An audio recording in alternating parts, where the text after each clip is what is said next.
So the title of my talk is Ideology and Utopia of the Anthropocene. And of course, the Anthropocene is a controversial term. Not new, frankly, at all. There is decades and decades of debates about that. And I will not touch it, even though I have created in the Central European University a research center on politics of the Anthropocene. So I'm dealing with political and to some extent cultural aspects rather than with ecological or geological concepts. But if you are interested, of course, the Anthropocene is the period in the history of the planet in which one particular species exerts major, decisive influence on everything else, atmosphere, water, oceans, and life of the species, etc. So that's the technical definition of the Anthropocene. But I will be talking more about a concept that was used here much more often, and that's the concept of polycrisis. And I'm very skeptical, actually, very critical about this concept, and I will try to to deconstruct it before your eyes. So I'm starting with this photo that I made myself. Basically, it's a month ago in Vienna. That's one of the most central and also peaceful, very pleasant part of Vienna. That's Urania, if you know it, the Danube Canal, and that was the moment of the flood. The storm Boris, as they called it. There's this little part of Vienna which used to be so kind of quiet and peaceful, suddenly became frightening. Frightening. Playgrounds, under all that, not just an embankment, but benches and playgrounds, and much more.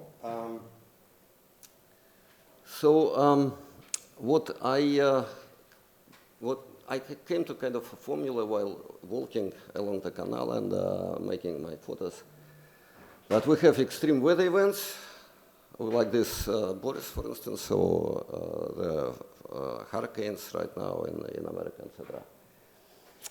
And that became kind of a cliche concept, extreme weather events, but also we have extreme political events. Extreme political events. And I will not name them because you will read about them every day in the news. And they somehow, probably correlate, but they are definitely contemporaneous. They just happen simultaneously. And that's our call to understand their relation in space and time and causality. Here we go. So, I'm quoting myself. I'm working on an article which starts with this. That in September, the same September this year, Saudi Arabia withdrew from its policy of stabilizing oil prices at the symbolical and fantastic level of $100 per barrel. And the means for stabilizing this price, of course, is kind of diplomatic and high-level negotiations between two countries, Saudi Arabia and Russia. It worked for a while, but stopped working in September 2024, so now the prices go down, down, down. But the same month saw two major wars in Eastern Europe and in the Middle East. It also saw Storm Boris and hurricanes. Terrible news about extreme weather events competed for attention with horrible news about extreme political events. And more than 100 nations are having elections this year, including the unpredictable elections in the United States. But of course, all these issues have nothing to do with each other. Nothing but oil.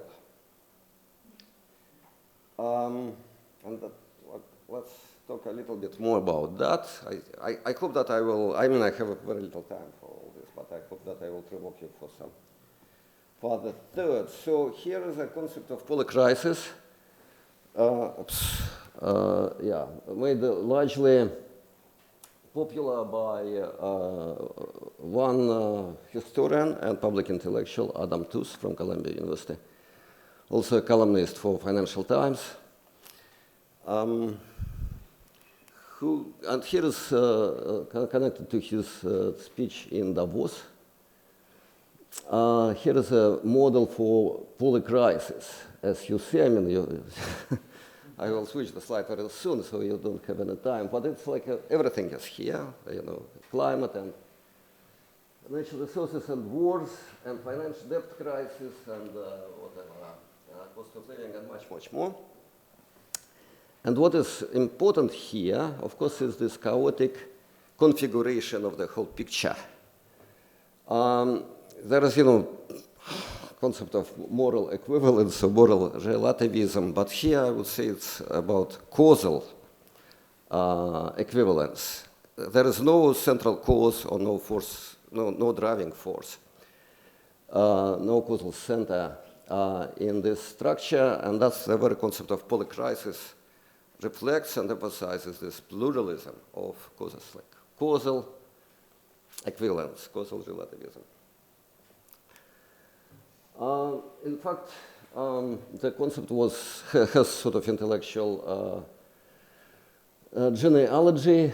Lawrence Summers, the former Secretary of Treasury of the United States and the former president of Harvard, cites that term polycrisis.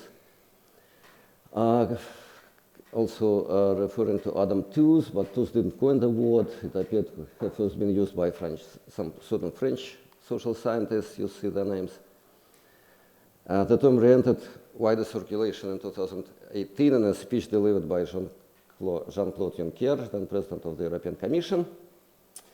But since then, Juncker declared in 2018, we have slowly but surely turned the page from the so-called polycrisis. This is another picture which basically shows the same chaotic idea of this polycrisis. There is no center, no cause, no explanation, and since there is no explanation of it, you can't do much with this kind of structure, isn't it? So the opposite concept, I sort of ascribe it to Bruno Latour, but of course definitely has also deeper genealogy. We could go to as deep as Schelling or Spinoza or I don't know who. But here is Bruno Latour, who basically said that all these manifestations and much more, including pandemics and all that, so that's manifestations of a new climatic regime, which is the single and only causal drive under all these unpleasant realities of our time. The hypothesis is that we can understand nothing about the politics of the last 50 years, if we don't put the question of climate change and its denial front and center.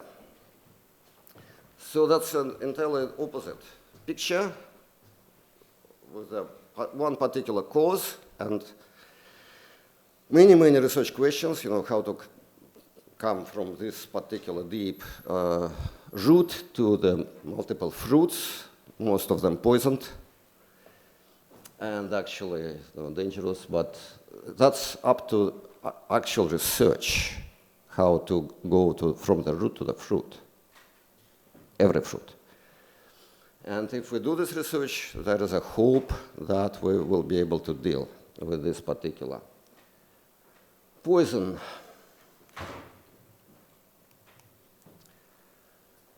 One of the, I'm jumping to a slightly different but connected idea, but one, of course, idea about oil and very widespread concept of it was that it should be nationalized, or it should be given to the, or socialized, or should be given from the private actors to the management of one central body, the state or community of the states. But the gruesome fact is that this has already been done. And practically speaking, all the oil of the world, all oil reserves belong to the state-owned corporations. And all the profits, practically speaking, all Some people say 88%, but you can find estimates as high as 96%. They end up in sovereign funds that belong to the states, controlled by the states, managed by the state managers. And there is more than that. This is the biggest, by far the biggest market in the world, but the paradox is that it is not a market. The petrostates, and you know their names, petrostates of Northern Eurasia, Middle East, and Southern America dominate oil supply. Global oil belongs to the states and not private owners. That comes to the story of OPEC, Organization of Petroleum Exporting Countries. And that's the definition of the petrostate. It's not the state that extracts oil, but a subspecies of the states that export oil. Now, so in 2016, OPEC was converted into OPEC Plus, which now includes Russia, Brazil, and several other countries. The OPEC Plus is setting oil prices, despite the extreme events that these prices help sustain. With its cartel members, pre-planned quotas, and sovereign funds, oil trade is much closer to Soviet-style communism than to the invisible hand of classical economics. What kind of communism or socialism or whatever it is? What kind of it? First, it's global, it's international, it's really very, very different from the Soviet-style communism. But there is also some kind of, in the Cold War years, there was an idea of the future convergence between socialism and capitalism. And what I see in this situation of polycrisis, I think it would be better to see it as a kind of convergence. What's going on with climate action? Of course, here on the left slide, you see the Prime Minister of Tuvalu, an island nation, giving a desperate appeal, also some ironic appeal to the United Nations from his island that is going under the water. And he is in his suit, stands in the water on the beach. So island nations, of course, that's the climate change. The level of the oceans are going up. And island nations are going down. And that's, of course, a problem, because there are, whatever, thousands, but probably not millions of people living there. That will have to be resettled. But along with that, climate action, meaning decarbonization, with the same inevitability, leads to the impoverishment of petrostates around the globe. So all these zero emission pledges that the European Union accepted and the United States accepted more recently, and China has also adopted, and Japan, and many, many other countries of the world, but not the petrostates. All these climate pledges mean that by the year 2030, the oil imports would be reduced to, the emissions would be reduced to half, and by the year 2050, or China says the year 2060, the emissions will be reduced to zero. That means, by default, that the oil imports would be also reduced. First to the half, next to the zero. All over Europe, it's a law of the land. It was voted by the European Parliament in 2021 as the law that the European Commission is obliged to follow, with all these deadlines and benchmarks. And of course, the Russian aggression in the Ukraine started next year, which of course doesn't mean that it was the causal reason, but it definitely happened right after those legislation. On the right here is the head of the Russian Rosneft, Mr. Sechin. Okay, so two sides of the Anthropocene, which I think seriously kind of deserves analysis, are climate crisis on the one side and the rising inequality. And we know lots about climate crisis. We also know a lot about the inequality, but it's inequality, cross-country inequality, intra-country inequality, inequality between economic inequality, gender inequality, racial inequality. And it also rises along with the emissions into the atmosphere. Extreme weather events are correlate, or at least are contemporaneous with the extreme political events. Why does it happen so? I mean, this is exactly one of those many empirical questions that deserve a very close study. But what we know for sure that the petrostates, such as Russia or Brazil or others, they demonstrate the very high and growing levels of inequality. According to many measures, Russia is now, or at least before 2022, was leading the world, competing with countries such as Brazil and South Africa in the intra-country inequality. Okay, so my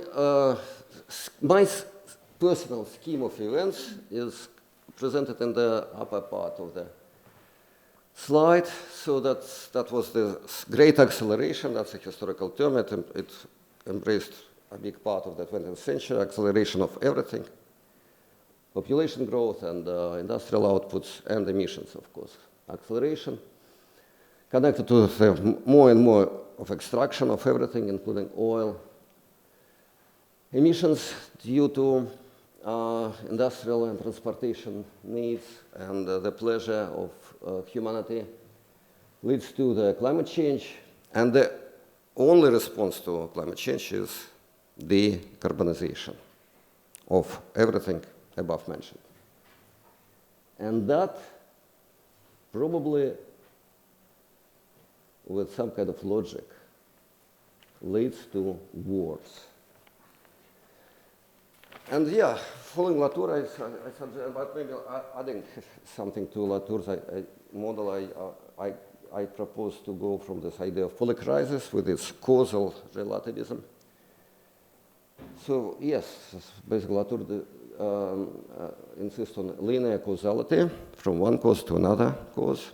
But what we also see is that this next cause, it goes back, escalating or aggravating or increasing the previous cause. And that is a vicious circle. So this linear causality, it kind of falls into a vicious circle. And this kind of vicious circles, I think we can discern at least several vicious circles within this cause of the polycrisis.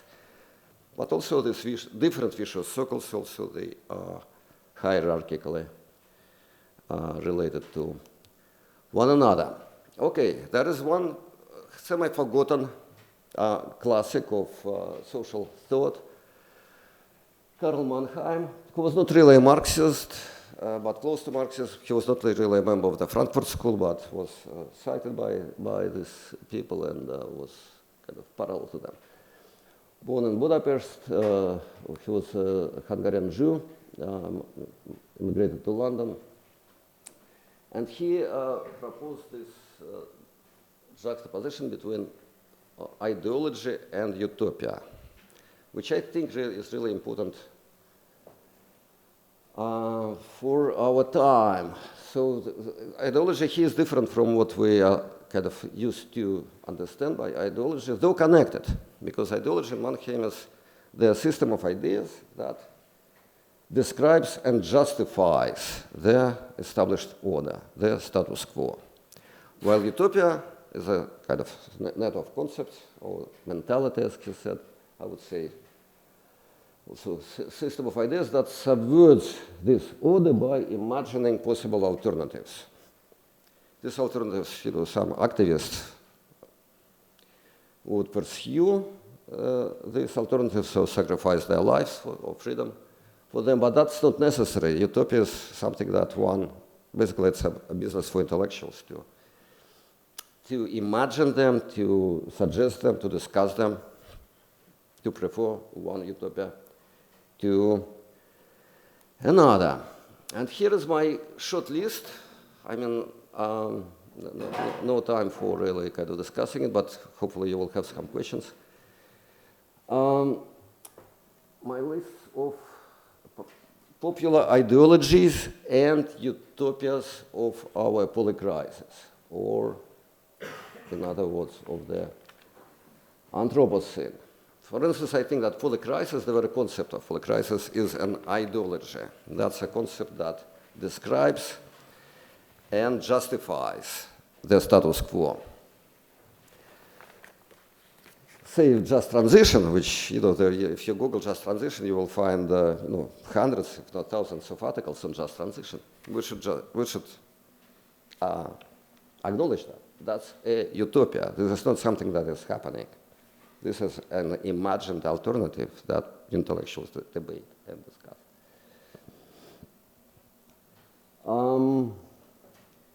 I have another idea that I wanted to show you, but I will return to that because I think some of your questions will relate to that green slide. But another idea, and that's the last idea, is that basically humanity has failed to face climate crisis. People have been done nothing sufficient for avoiding floods, storms, hurricanes, and other manifestations of polycrisis, including pandemics, etc. So what is the last hope? There is no hope, I think, anymore for preemptive action. But there is still some hope that people would be able to, or actually are learning right now, today, that people are learning from the catastrophes that have occurred. That's a kind of process, a particular process of learning from a catastrophe to a catastrophe. I suggest to call it catastrophic learning, as simple as that. And indeed, there is a deep historical pattern under it. The Enlightenment started after the Lisbon earthquake of 1755, which indicated that even God had its limits and launched, a major transformation of all our, intellectual, ideological, and utopian thinking. The Chernobyl catastrophe of 1996 had a similar impact onto the Soviet thinking and gave a boost to the perestroika. So even after major failures, a hope remains that humanity would learn from them, would learn from these failures. Or paraphrasing a famous saying that also has been attributed to Lawrence Sanders, we should never let a catastrophe go to waste. Thank you very much.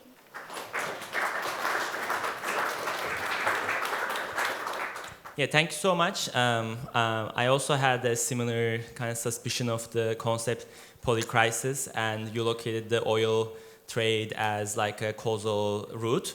But I was wondering, why would we stop in oil? Why wouldn't we go even further and identify capital or capitalism as a more even deeper driving force? Because oil is just a matter by itself, but capital is a social relation that makes possible a profit-driven form of this production possible. And you mentioned like communism style or the state-owned ownership as like a mixed system. But I don't think just because some of these corporations are state-owned, we can say that this is not capital. Not only because capital has always employed like the state for big infrastructure, but also if you look at Gulf states, they're always involved, or from the beginning, they have been involved in the petrodollar system, connected to the US financial system, which eventually brings and fortifies this imperialist form of capital, I think. So why wouldn't we go even deeper is my question. Yeah. Can I answer it? So I grew up in a socialist country, which was, in the Soviet Union, which was very, very polluted and, produced emissions per capita that was at least as high or possibly high than most of the capitalist countries. And the biggest drop of total emissions that humanity has ever seen was in 1991. Like total emissions, they just dropped more than they dropped during the pandemic of COVID-19. Why? Because the Soviet Union collapsed, that industry stopped, and all these emissions that the socialist system was producing, they kind of decreased. So I don't think that this is about socialism versus capitalism. And the contemporary world in our polycrisis, this dichotomy has vanished. Very often we operate with these terms and concepts that were elaborated by our very smart predecessors during the Cold War. Center and periphery, by the way, is one of those dichotomies. While the world has changed hugely, and where the current polycrisis is unprecedented. Everyone says that, and we should take it seriously. So I'll try to be just brief. This was very nice and wonderful, and kind of like making it about all kind of makes sense. I agree. But my question is about your final point about learning from a catastrophe. We were discussing this over breakfast, so I'll really try to put my question short, which is, who gets to learn?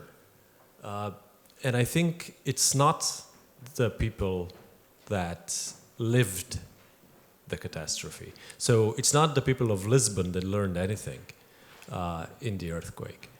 And it's not the people who evacuated Chernobyl that learned anything.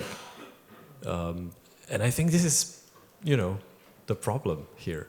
Because if we live in a world that needs to collapse, it's not us that are going to learn anything. It's the next generation, hopefully, possibly, that can learn something.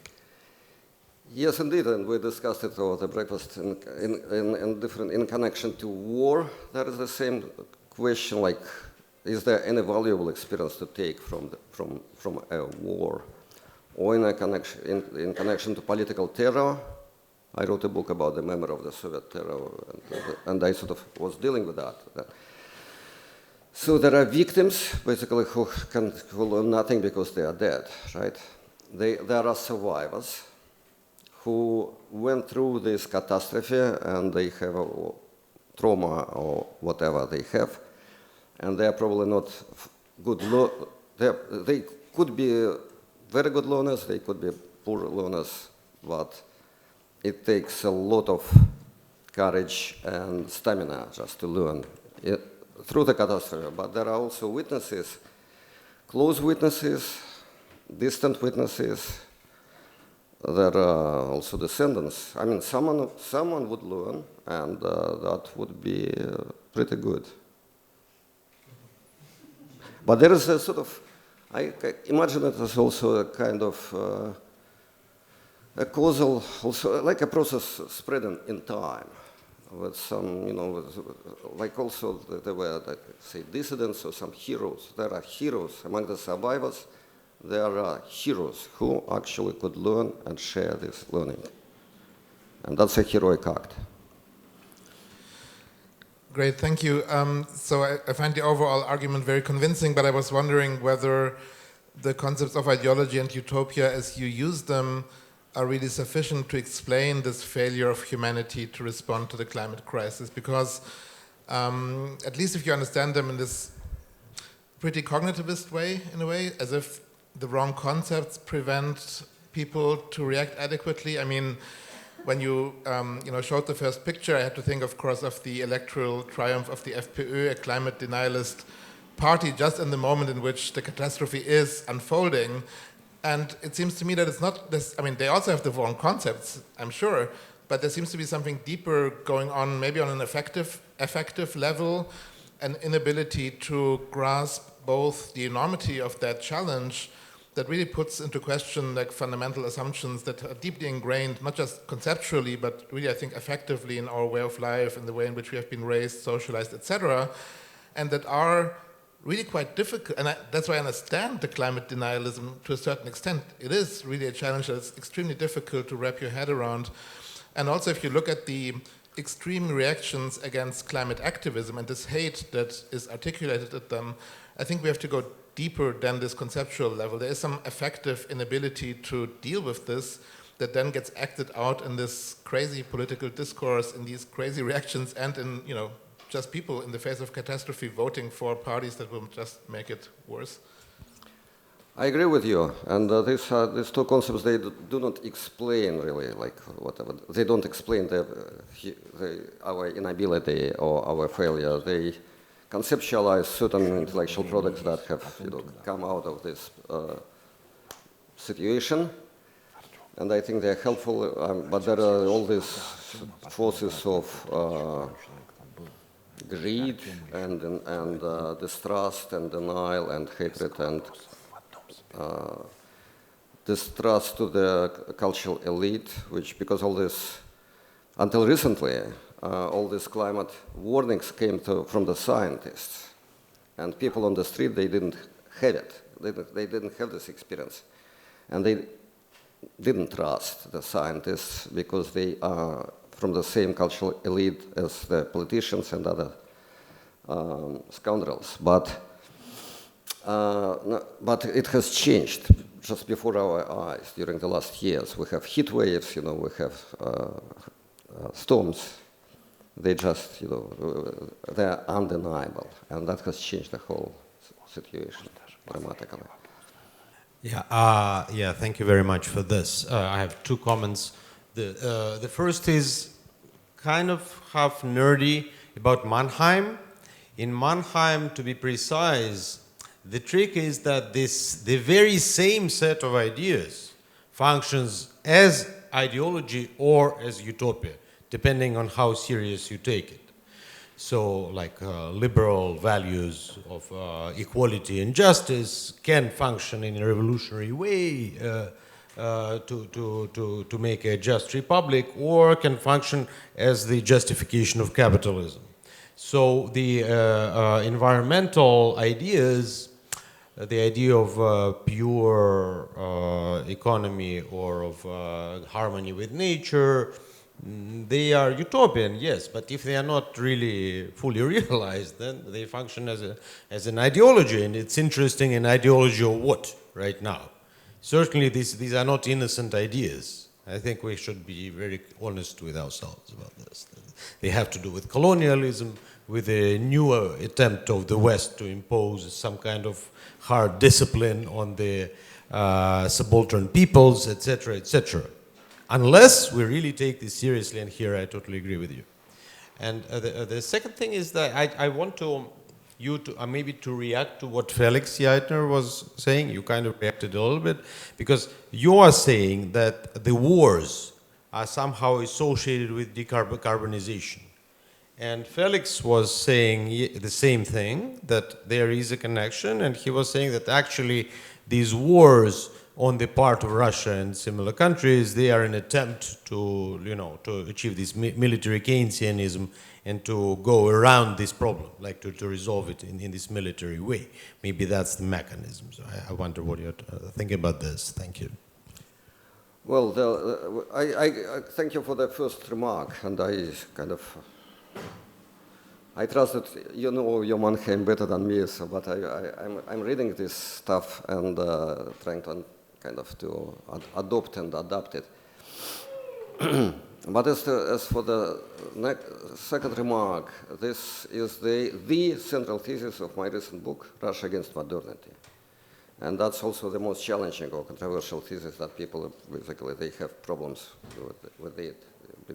Because I say that Russia started this war first in 2014 and then in a serious way in 2022 because of the European plans of decarbonization as a preemptive trade war aimed at deferring or cancelling those plans. So, I mean, there are some facts or citations, etc., with which I was trying to prove my thesis. They are definitely not sufficient, not enough. So all kind of criticisms are welcome. Alternative interpretations. Okay, thank you very much for the presentation.